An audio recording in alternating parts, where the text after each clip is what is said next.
What is going on, everybody? Welcome back to the channel. Aftersound here, bringing you Splinterlands content every single day. We also stream right here on this channel as well as on Twitch, so make sure you come by and say hello.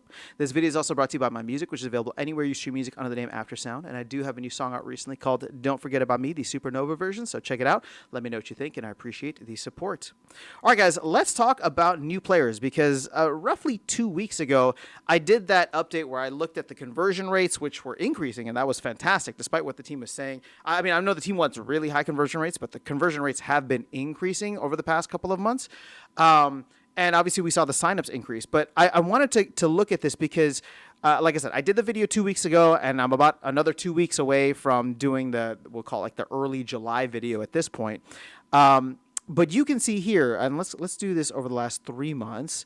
You can see here that there's a very steady trend upwards of people checking out the game. I mean, you could just see it visually, right? Now, I remember when this first happened, so this is back in like May 19th, so this is shortly after the Conclave Arcana launch, and we had the partnership with YGG. Again, I think it's like Season 10, whatever kind of partnership that was. I apologize, I don't know the full details, but I just know that it was something big with YGG.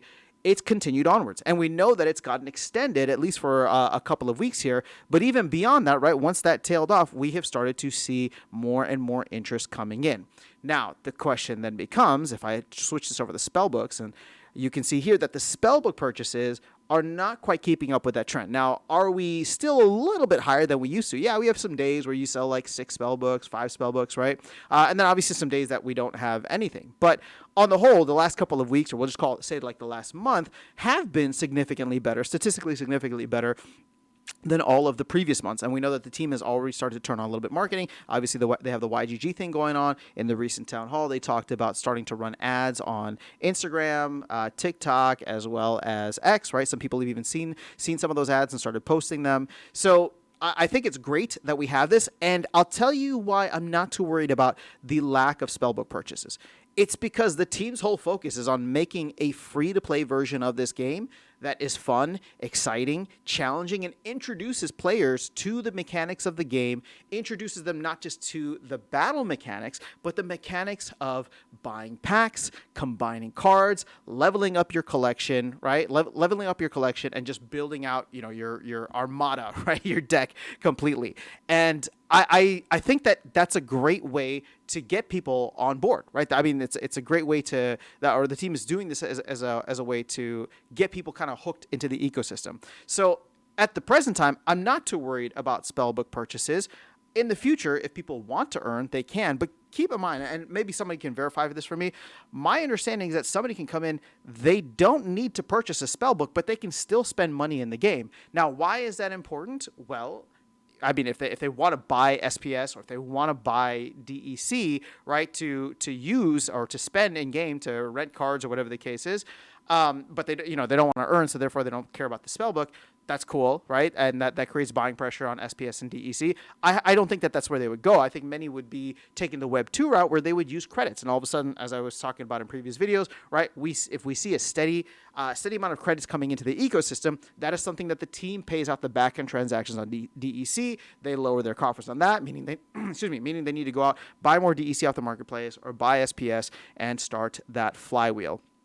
So all in all, I think that this is still very encouraging to see, especially considering the fact that crypto has been very, very choppy. Everything outside of Bitcoin, I mean, Bitcoin is chopping a bit, right? We're below 100K as of today, as of this video. But, the rest of the crypto market is struggling. Projects are failing. A lot of token prices and asset values are down across the board. So it's not just Splinterlands, right? But despite that, we're seeing an interest. We're seeing people come in, sign up for the game, check it out. And here's what I'll leave you with. And I know everybody is concerned about conversion rate. I am too. But sometimes, and I don't know where I heard this, but sometimes it takes a couple of impressions for people to really have something stick. And what I think is important here is that we could be planting the seeds. And what I mean by that is somebody comes in, they hear about this game, they come check out Splinterlands, they sign up. Maybe they play a campaign, maybe they play just a portion of the campaign, and then they forget about it. Why? Well, because there's a bunch of other things happening in the world, right? There's conflict, there's macroeconomic headwinds, people are losing their jobs, just a bunch of stuff that's going on real world, right? And crypto is not anywhere near exciting. In fact, it is the opposite of exciting right now. So there's no incentive to like really be in this space. So they come, they hear about the game on a podcast, they hear about it, or they see an ad for it, they come sign up, and now they're in the ecosystem. Keep in mind, right? They're on the mailing list, they're in the ecosystem, they're aware of it, but maybe they haven't bought a spell book, maybe they haven't done whatever. They've just tried it, but they're aware of the fact that this game exists, especially at a time when other games are failing. And so maybe it takes 3 months, maybe it takes 6 months, maybe it takes another year, maybe it takes a couple of years, who knows? But the fact that when things do turn around again for Bitcoin, for crypto, they've already had that first impression, maybe even multiple impressions. And so the fact that we do have people signing up means that people are coming to check out the game. They are aware of it. Just because they're not buying spell books, just because they kind of fall away, I'm not going to take that as like, oh my gosh, this game is absolutely awful, right? Like, and they just absolutely hate it. Sometimes it takes a little while. And it's easy to get a lot of enthusiasm from people when the going is really good. And the going is the opposite of that right now. So just the simple fact that they are coming to check out the game, to me, is a very encouraging sign. Whether or not they stay or they stick around for the short term, I'm not too worried about. But as things start to progress, and you've seen this, at least for me, I think I've started to see this, many players have started coming back. A lot of the ones that have dropped off, they're slowly coming out of the woodwork and being like, oh, okay, it's that time of the cycle again. Bitcoin's 100K, right? We're in the second half of the year after the halving. Like, let's see what's going on here. Not to mention, obviously, Splinterlands has also, just had a major release, so people are coming to see what's going on there. So that's my main point with this. I think that the numbers look good. They don't look great, but they look good, all things considered. And I can't wait to check what the conversion rates and the sign up, obviously the signups are going to be increasing hopefully over the next 2 weeks. And those numbers that when we get to update it for our July update are going to look even better than what we looked at previously. So let me know your thoughts in the comments below. That is all I have for you guys in this video. Otherwise, I will catch you all in the next one and see you around the game. Take care.